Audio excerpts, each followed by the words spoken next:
Bom, vamos dar uma lida então na linha B. A linha B diz assim: são brasileiros naturalizados os estrangeiros de qualquer nacionalidade residentes na República Federativa do Brasil há mais de 15 anos ininterruptos, fosforescente, pessoal, nos 15 anos e no sem condenação penal, tá? Desde que requeiram a nacionalidade brasileira. Pessoal, o que salta aos olhos de vocês que tem de diferente da linha B para a linha A? Tem uma questão ali que é bem diferente, assim, que é bem gritante. A questão do tempo, né? Vocês observam que ali não é residentes a qualquer tempo, não é um ano, né? Ali nós temos 15 anos de moradia. Então, o que o legislador pensou? Se um estrangeiro, ele já mora no Brasil há mais de 15 anos e ele está pedindo para se tornar um brasileiro, será que não seria justo, pessoal, conceder a ele a nacionalidade brasileira? Porque a criatura já está morando aqui há 15 anos, já é quase um brasileiro, né? Já fala, né, a nossa língua, provavelmente, né, por já morar há tanto tempo. Quer dizer, algum gosto pelo país ele deve ter, senão não ficaria tanto tempo aqui no Brasil, né? Então, o que o legislador imaginou? Poxa vida, né? Se esse estrangeiro está morando há tanto tempo no Brasil e ele está fazendo o pedido, não é justo não conceder a ele. Por isso que o nome é extraordinária. Anotem aí. Na letra B, a concessão é obrigatória, tá? Então, pessoal, na letra B, provando o estrangeiro de qualquer nacionalidade, provando que ele já mora há 15 anos no Brasil e que ele não fez nada de errado, portanto, ele não tem qualquer condenação penal. Isso que eu vou comentar, vocês não precisam saber, mas está no Estatuto do Estrangeiro. Ele não pode ter condenação penal nem no Brasil e nem no país dele, tá? Aqui na Constituição diz que ele não tem que ter condenação penal, tá? Então, se ele provar que ele já mora há tanto tempo e que ele não tem condenação penal, portanto, ele é uma pessoa idônea, né? E ele fez o pedido, nesse caso as autoridades brasileiras concedem, porque é um benefício em razão da quantidade de tempo que ele já está no Brasil. Deu para entender, pessoal? Ficou claro? Por isso que ela é chamada de extraordinária, né? Justamente em virtude do tempo. Bom, vamos dar uma olhadinha no parágrafo 1º. No parágrafo 1º, pessoal, escrevam assim: quase nacionalidade, no parágrafo 1º. Quase nacionalidade ou equiparação, quase nacionalidade ou equiparação com brasileiros naturalizados. Quase nacionalidade ou equiparação com brasileiros naturalizados. Vamos ver então o que diz o parágrafo 1º. Ele diz assim: aos portugueses, aqui, pessoal, é português de Portugal, aqui não é originário de país de língua portuguesa, tá? Então, aos portugueses com residência permanente no país, fosforescente na residência permanente, se houver reciprocidade em favor de brasileiros, fosforescente na reciprocidade, serão atribuídos os direitos inerentes ao brasileiro, salvo os casos previstos na Constituição, tá? Então, pessoal, quero todo mundo olhando para cá. Pessoal, um português no Brasil, ele tem 3 opções diferentes, tá? Primeira opção que o português tem, ele pode tentar se naturalizar brasileiro pela via ordinária. Quais são os requisitos que esse português vai ter que preencher? Quero ouvir todo mundo. Residência por 1 ano ininterrupto no Brasil. E ele tem que provar que ele tem o quê, pessoal? Idoneidade moral. É certo que ele vai conseguir se naturalizar? Não é certo e ele não conseguiu. Aí, bem coisa de português, ele pensou: bom, já que eu não consegui pela via ordinária, eu vou ficar morando pelo menos 15 anos no Brasil. O que são 15 anos, né? Na vida de uma pessoa passa que ninguém sente, né? Então eu vou ficar morando 15 anos no Brasil, vou me comportar, não vou fazer nada de errado, né? E eu vou tentar me naturalizar. E ele fez isso. Ele ficou morando 15 anos no Brasil, né? Não teve qualquer condenação penal e ele fez o pedido para se naturalizar, que seria a sua segunda opção. Pergunto a vocês, é certo que ele consegue se naturalizar? É certo, porque nesse caso é obrigatório. Mas ele tem uma terceira opção. Ele leu a nossa Constituição e ele descobriu que ele pode fazer um pedido no Ministério da Justiça para se tornar um equiparado. O que significa isso? Brasil e Portugal, pessoal, possuem um acordo, tá? Que é o chamado Tratado da Amizade, Acordo de Reciprocidade. Esse acordo diz que todos os direitos que Portugal der aos brasileiros, Brasil deve dar aos portugueses que aqui estão. Ficou claro? Tratado da Amizade. Tudo que Portugal dá aos brasileiros que estão lá, Brasil deve dar aos portugueses que estão aqui.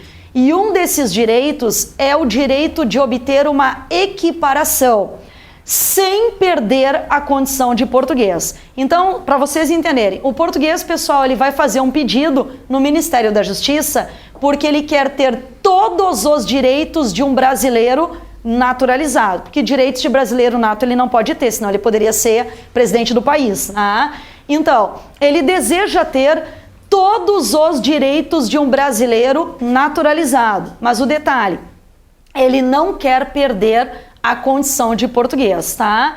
Como existe esse tratado concedendo isso, né, ele vai conseguir essa equiparação.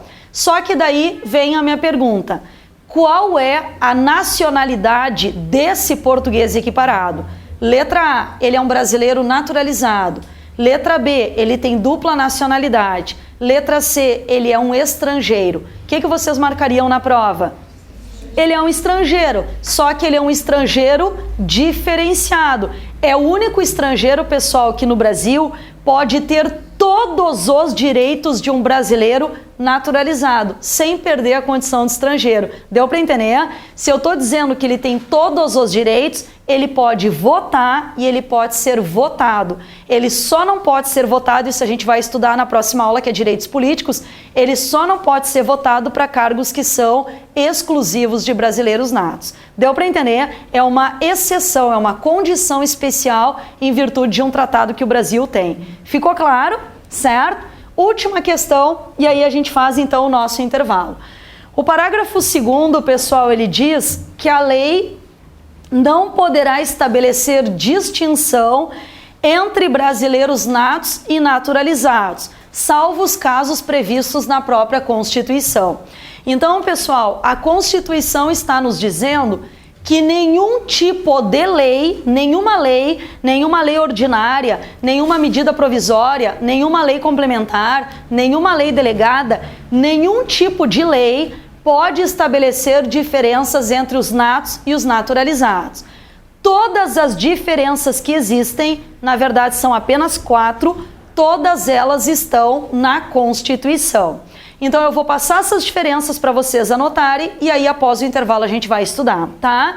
Então, pessoal, coloquem no caderno de vocês diferenças entre brasileiros natos e naturalizados. Diferenças entre brasileiros natos e naturalizados.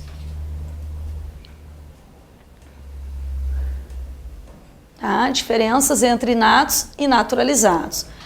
A primeira diferença que a gente vai estudar então depois do intervalo é no que tange aos cargos. Tá? A primeira diferença, cargos. Artigo 12, parágrafo 3º da Constituição. Nós vamos estudar, pessoal, que disparado o que mais cai em concursos públicos na matéria nacionalidade é o artigo 12, parágrafo 3º, tá? Disparado, não tem assim, é a pergunta que mais cai em concurso público, tá? Quais são os cargos privativos de brasileiros natos, tá? Isso a gente vai ver depois do intervalo então. Segunda diferença, Conselho da República. Conselho da República. Que está no artigo 89, Conselho da República, artigo 89, e a diferença está no inciso 7º da Constituição. Artigo 89, inciso 7º da Constituição. tá? Terceira diferença que nós vamos estudar, extradição. Terceira diferença, extradição. Artigo 5º, inciso 51 e 52, LI e o L2IS, né? Artigo 5º, incisos 51 e 52 da Constituição. Certo? E a quarta e última diferença que nós vamos estudar, que é uma incógnita se vai cair no concurso de vocês ou não, porque normalmente não cai esse artigo, tá? Então a gente vai ter que daí esperar o edital. Eu vou comentar, mas, né? Aí quando sair o edital vocês confiram se vai estar lá. É a propriedade dos meios de comunicação. Propriedade dos meios de comunicação. Que é o artigo 222 da Constituição, tá? Propriedade dos meios de comunicação, artigo 222 da Constituição. Tranquilo, pessoal? Então a gente faz o nosso intervalo agora, quando a gente voltar a gente comenta essas diferenças que nós temos. Bom, pessoal, nós vamos estudar então a partir de agora as diferenças que nós temos, né, como eu já tinha passado para vocês, entre brasileiros natos e naturalizados, tá? Como eu já tinha dito, né, antes do intervalo, a primeira diferença que nós temos no que tange aos cargos é a diferença que mais cai em termos de concurso público, tanto, né, de nível médio, nível superior, qualquer concurso que vocês venham a prestar. Então, eu peço que todos vocês peguem o artigo 12, parágrafo 3º, e vamos dar uma lida, né, o que se refere a essa diferença, tá? O artigo 12, pessoal, parágrafo 3º, ele diz assim: são privativos de brasileiro nato os cargos. Do inciso 1º até o inciso 4º, façam uma chave do lado, do inciso 1º até o inciso 4º, façam uma chave do lado e coloquem ali linha sucessória. Do inciso 1º até o inciso 4º, tá? Linha sucessória. O inciso 5º, vocês deixem ele de fora. E do lado do inciso 6º e do inciso 7º, façam outra chave e coloquem ali segurança nacional. Tá? Do lado do inciso 6º e do inciso 7º, coloquem ali segurança nacional. Tá? A gente está estudando então o artigo 12, parágrafo 3º, que é justamente, né, a diferença no que tange aos cargos. Então, pessoal, prestem bem atenção no que eu vou explicar para vocês. O legislador entendeu que determinados cargos, pela importância que eles têm, eles são privativos de brasileiros natos. Por uma razão muito simples. Se o brasileiro naturalizado, por exemplo, pudesse ser presidente da República, nós correríamos um sério risco, né? Pois esse brasileiro naturalizado, ele poderia usar o cargo, mas para beneficiar interesses do seu país de origem. Então o legislador entendeu o seguinte: tanto o cargo de presidente da República, vou deixar só o pessoal entrar, tanto o cargo de presidente da República, como todos aqueles que podem suceder o presidente em caso de impedimento, obrigatoriamente todos esses cargos são privativos de brasileiros natos. Então, pessoal, vamos dar uma olhada no que diz o 12, parágrafo 3º. Diz ali: são privativos de brasileiro nato os cargos de presidente, vice-presidente da República. Pessoal, no caso de impedimento do presidente e do vice-presidente da República, quem é que assume? Presidente da Câmara dos Deputados. No caso de impedimento dos três, quem é que assume? O presidente do Senado Federal. E em caso de impedimento dos 4, quem é que assume? O presidente do Supremo Tribunal Federal. A professora, mas está ali ministro do STF. É que todos os ministros do STF podem ser presidentes do STF. Então, todos os ministros do STF obrigatoriamente devem ser brasileiros natos. Ficou claro? Quem substitui o presidente em caso de impedimento é o presidente do STF. Só que aquilo que eu falei, como todos os ministros do STF podem ser presidentes do STF, todos eles são brasileiros natos, tá? Depois, pessoal, diz ali, carreira diplomática, que são os embaixadores, né? O embaixador, ele tem uma função que é muito parecida com a função da própria presidência do país, né? Só que ele representa o Brasil no exterior.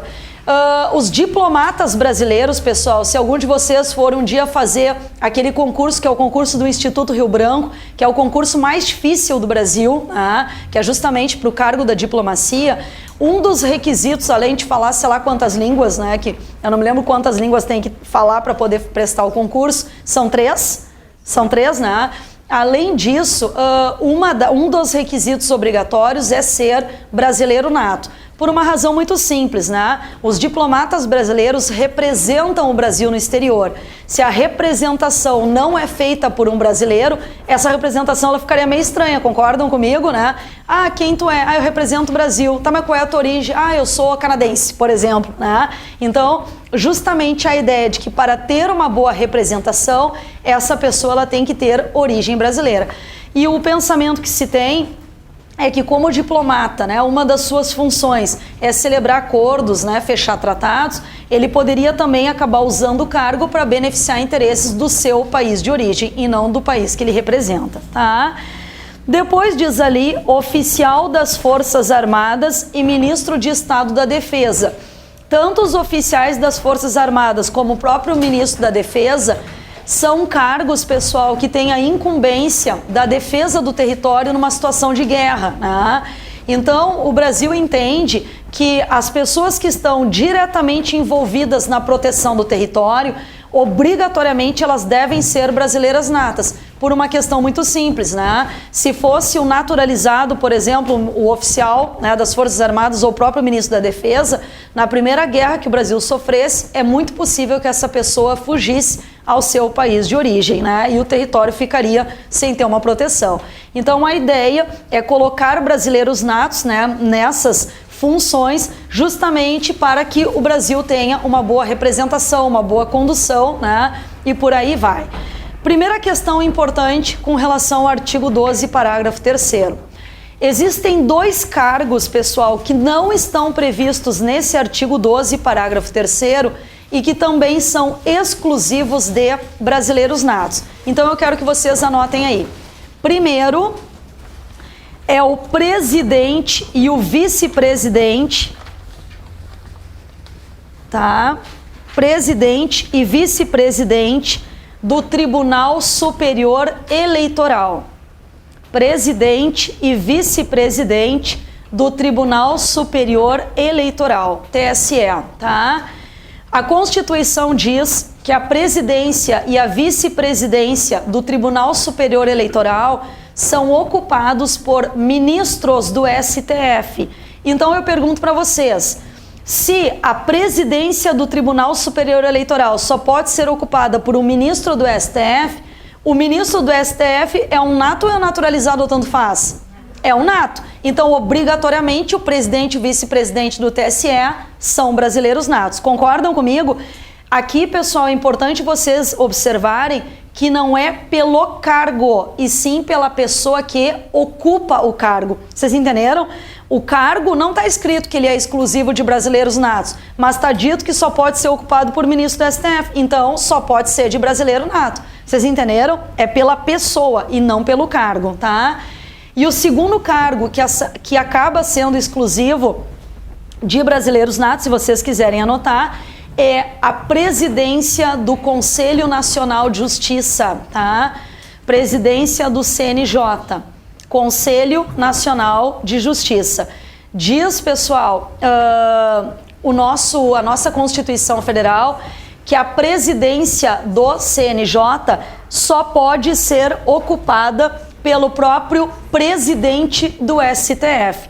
Tanto o presidente como qualquer ministro do STF, eles são brasileiros natos. Então, obrigatoriamente, a presidência do Conselho Nacional de Justiça, que é ocupada pelo presidente do Supremo Tribunal Federal, só, obviamente, se refere a um brasileiro nato. Deu para entender? Então, essa é uma primeira questão. Segunda questão que eu quero comentar com vocês.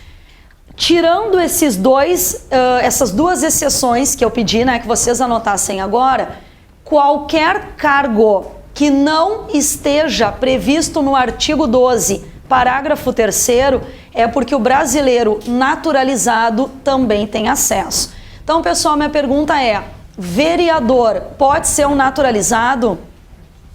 Pode. Eu quero ouvir todo mundo porque é exatamente assim que cai. Vereador, vocês acabaram de dizer que pode ser um naturalizado. Deputado estadual, pode ser um naturalizado? Pode. Deputado federal? Pode, mas ele não pode concorrer à presidência da Câmara. Senador, pode ser um naturalizado? Pode, mas não vai poder concorrer à presidência do Senado. Ministro da Justiça, pessoal, pode ser um naturalizado? Ministro da Justiça, pode. Qual é o que não pode? Ministro da Defesa, tá? Ministro da Agricultura, dos Transportes, Ministro do Planejamento, pode ser um naturalizado? Pode. Ministro do STJ, pode ser um naturalizado? Pode. Qual é o que não pode? O do STF. Ficou claro? Pessoal, eu digo a vocês, dos 13 anos que eu dou essa matéria, isso cai assim, é o que eu mais vejo, eu digo, bah, de novo, tá? Então cai direto. E eu digo para vocês assim, ó, eles gostam, né, de exatamente colocar isso. Eles botam uma linha com vários tipos de cargo e aí o candidato tem que identificar se algum daqueles cargos ali não é privativo de brasileiro nato. Ficou claro, pessoal? Tranquilo?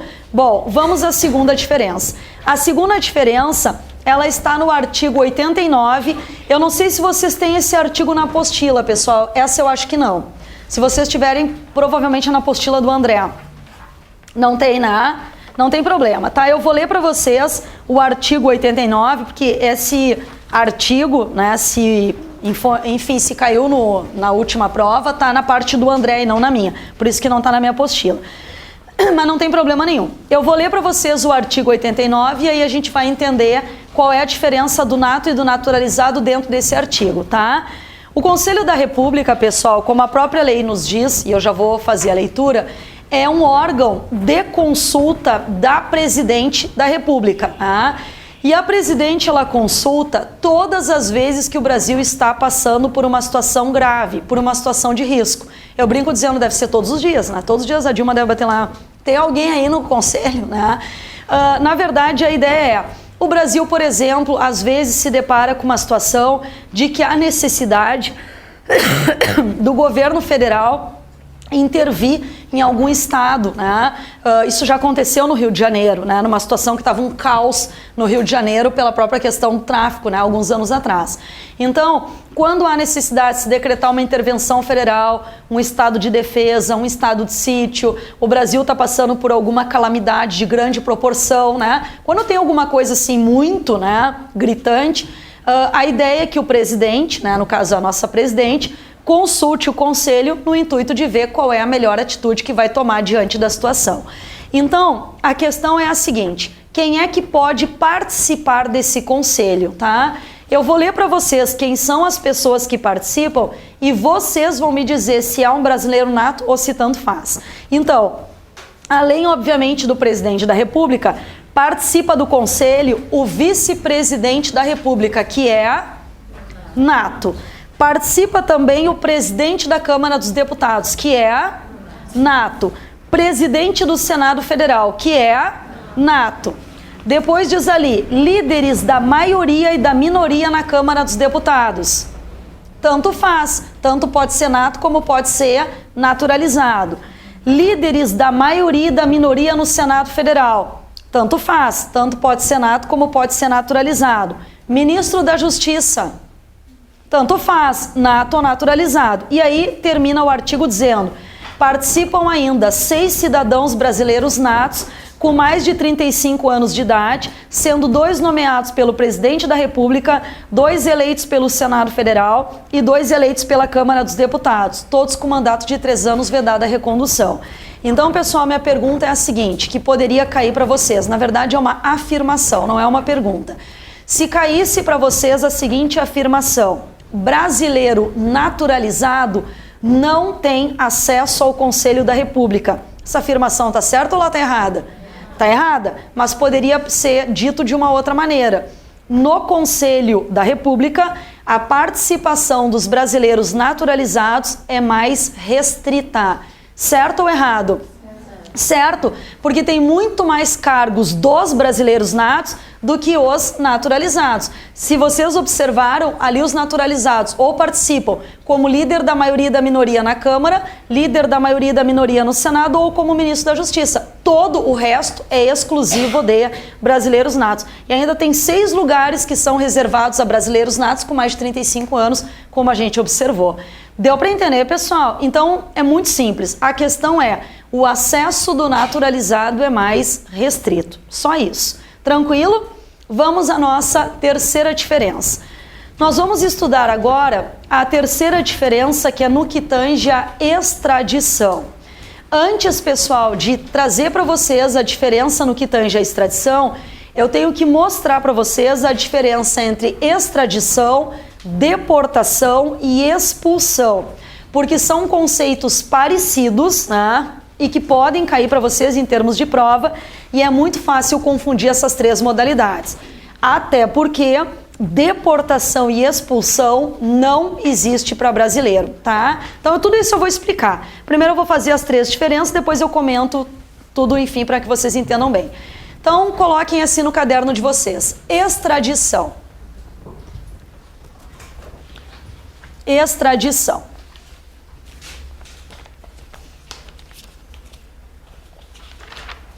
Tá? Então coloquem assim, pessoal. É o ato pelo qual, extradição é o ato pelo qual um Estado,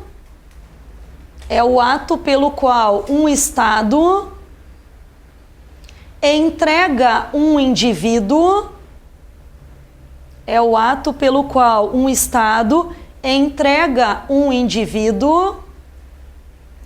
vírgula, acusado de um delito,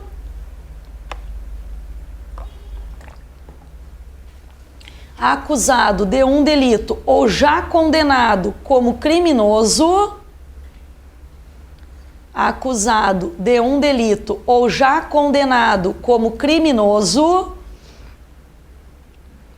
vírgula, a justiça do outro.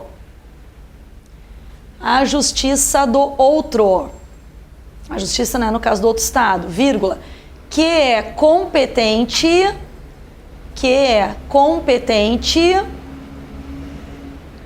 para julgá-lo e puni-lo.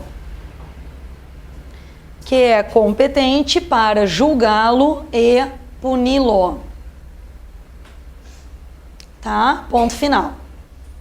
Segundo, pessoal, expulsão.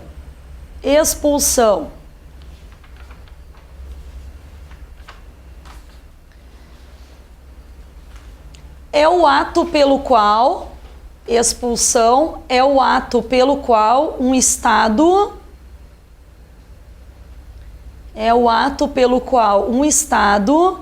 entrega um indivíduo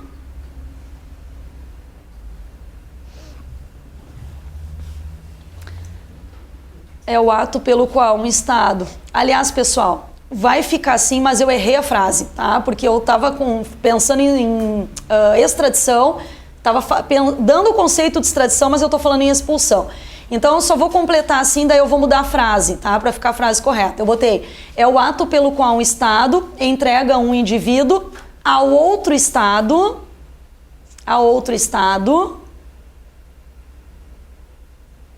tá?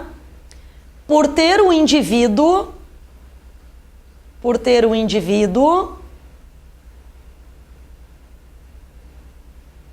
cometido um ato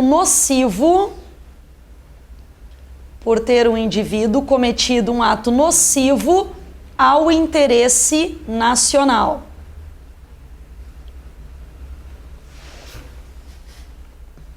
Tá? Então, a frase correta, que na verdade acho que essa que tá não vai perturbar ela, digamos assim, o que eu queria dizer é o seguinte, é que é uma medida tomada pelo Estado no sentido de retirar do seu território um estrangeiro que tenha praticado atos contrários ao interesse nacional.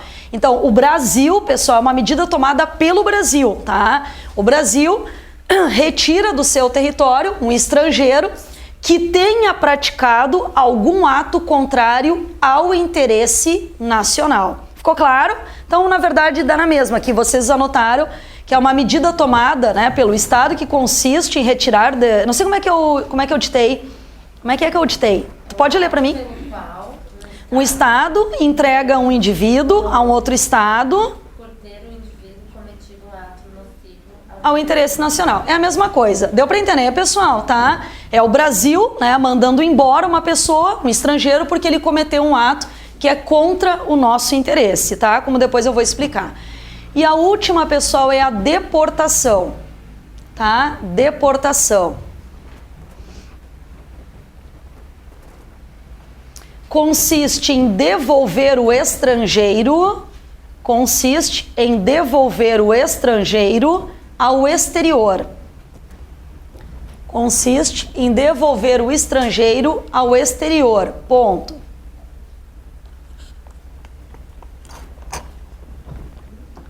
Ponto. Fundamenta-se no fato. Consiste em devolver o estrangeiro ao exterior. Ponto. Fundamenta-se no fato do estrangeiro ter entrado. Fundamenta-se no fato do estrangeiro ter entrado ou permanecido de forma ilegal no país. Fundamenta-se no fato do estrangeiro ter entrado ou permanecido de forma ilegal no país. Ponto final, tá? Então, pessoal, vou explicar essas três modalidades e aí depois a gente já vê na sequência a diferença entre nato e naturalizado no que tange a extradição, que é onde temos a diferença. Pessoal, extradição está relacionado à ideia de crime, tá? Então seria uma situação em que um estrangeiro, por exemplo, cometeu um crime no seu país e esse estrangeiro foge aqui para o Brasil, né? O país em que essa pessoa cometeu o crime vai pedir para o Brasil a sua extradição, ou seja, que o Brasil encaminha essa pessoa ao exterior para que lá ela possa sofrer o processo e a condenação devida. Então, extradição está relacionado a crime, tranquilo?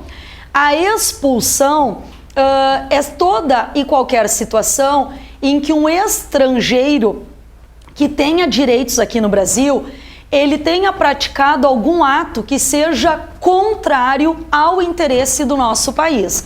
Então eu vou dar um exemplo, que é uma situação que aconteceu alguns anos atrás, que eu sempre uso como exemplo em aula, né, porque é fácil de lembrar, para vocês lembrarem, e que serve como um exemplo. Pessoal, eu não sei se vocês recordam que na época do governo do Lula, um jornalista americano, casado com uma brasileira, então ele morava no Brasil, ele tinha visto de permanência no Brasil, ele deu uma declaração no jornal New York Times dizendo que o presidente Lula bebia além da conta. Eu não sei se vocês lembram disso. Isso foi uma situação, na época, já faz bastante tempo, mas eu me lembro que foi, como a gente diz, né, um bafão, né? Foi uma situação bem constrangedora. O nosso ex-presidente, no caso, né, na época, presidente Lula, ficou muito indignado porque considerou uma ofensa, né, à honra da maior autoridade do país. E naquela época o Lula cogitou da expulsão desse jornalista americano. Aí o que acabou acontecendo? O jornalista fez um pedido público de desculpas, né? O que foi, na minha opinião, providencial para o próprio Lula. Porque o Lula deve ter consultado lá as bases dele e devem ter dito para ele, abafa o caso que tu ganha mais. Porque se ele tivesse, pessoal, realmente expulsado o jornalista, a repercussão da notícia ela seria mundial. Então, era uma notícia ali, uma notinha de rodapé que pouca gente deve ter dado importância. Agora, imaginem vocês se o Brasil expulsa um jornalista americano por ele ter dito algo que o presidente não gostou. Isso, eu tenho absoluta certeza, teria uma repercussão 10 mil vezes maior do que a própria notícia do jornal. Vocês entenderam? Então, prudentemente, ele decidiu pela não expulsão. Poderia ser um motivo? Poderia, porque como eu disse, né, sendo verdade ou não, isso não interessa, foi uma agressão, né, digamos, à honra da maior autoridade de um país, né? Outro caso que aconteceu também, esse eu não sei como é que terminou, foi uma situação que aconteceu, pessoal, aqui em Porto Alegre. Eu não sei se vocês lembram que nós tínhamos um relógio comemorativo do descobrimento dos 500 anos do país. Vocês lembram? todas as capitais tinham esse relógio, né? E aqui em Porto Alegre ficava ali perto da usina do gasômetro, né? Daí tinha uma bandeira, tinha o mapa do Brasil e ali mostrava a contagem regressiva para a comemoração dos 500 anos. Esse relógio aqui em Porto Alegre, como aconteceu em outras capitais, ele foi depredado. Só que em Porto Alegre virou notícia por um fato. Entre as pessoas que foram pegas depredando esse relógio tinha um estrangeiro. Então, naquela época, né, saiu no jornal, agora como que a situação terminou eu não sei, mas saiu no jornal que seria aberto um inquérito para apurar o ato de vandalismo e se fosse constatado realmente que o estrangeiro estava envolvido naquele ato, o procedimento seria de expulsá-lo do país, justamente porque tu depredar um patrimônio, né, que é público, isso é um ato de vandalismo e, portanto, é contra o interesse nacional. Vocês entenderam? Então, aqui não obrigatoriamente tem que ser uma situação de crime, tá? Na verdade, é qualquer ato que o Brasil entenda que é contra o seu interesse, certo?